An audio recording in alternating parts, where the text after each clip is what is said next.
Chapter 5. Colleen. In the night, Mary was awakened by heavy rain and the wuthering of the wind. She couldn't sleep, and as she lay tossing in bed, she heard the crying again. "That's never the wind," she whispered.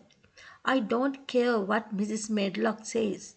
I'm going to find out what that noise is." Candlestick in hand, she walked softly along the corridors. She saw a light shining under a door. She pushed the door open, and there, lying on a four-post bed, she saw a boy crying pitifully. He turned suddenly and stopped crying. "Are you a ghost?" he asked, frightened.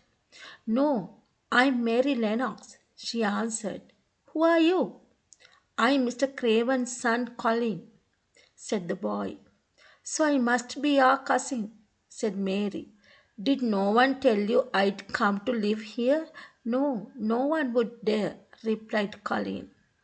"I should have been afraid you'd see me.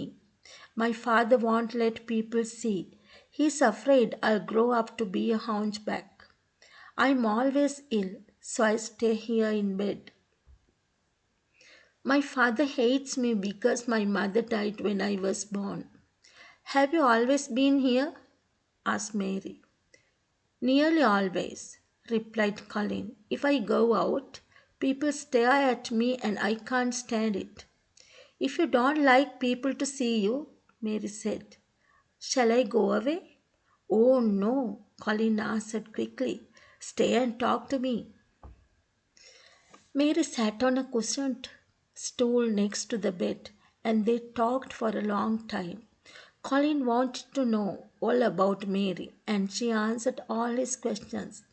He told her how miserable and lonely he felt, even though he was given whatever he asked for. "All the servants have to please me," Colin said. "It makes me ill to be angry, so everyone has to do as I say." "Do you think you will get well?" Mary asked. "I don't suppose I shall," Colin replied. "I think I'm going to die. But let's talk about something else. How old are you?" "I'm 10, same as you," Mary said.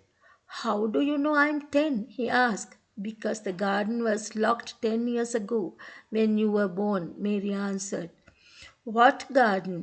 Colin asked, surprised. "Just a garden Mr. Craven hates," Mary replied. "He locked the door and buried the key." "What's the garden like?" Colin persisted. "No one has been allowed to see it for 10 years," Mary answered. She was careful not to let him know that she had already found it. Colin wanted to know all he could about the garden, and they talked about exciting things they might find there. "I shall make them open the door," Colin said. "Oh, no," cried Mary. "Let's keep it a secret." "If they open the door, it will never be a secret again." "Perhaps one day we may find the door.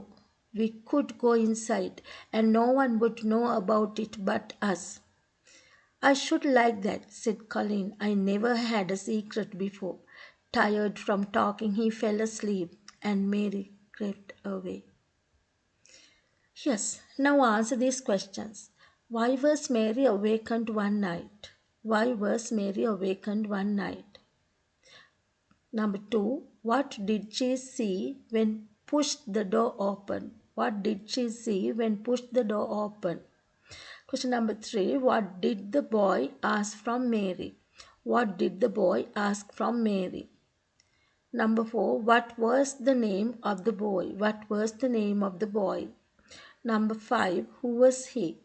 Number 5, who was he? Number 6, why did his father hate him? Why did his father hate him?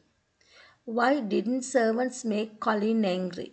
Number 7, why didn't servants make Colin angry? Number 8, what did Mr. Craven hate? What did Mr. Craven hate?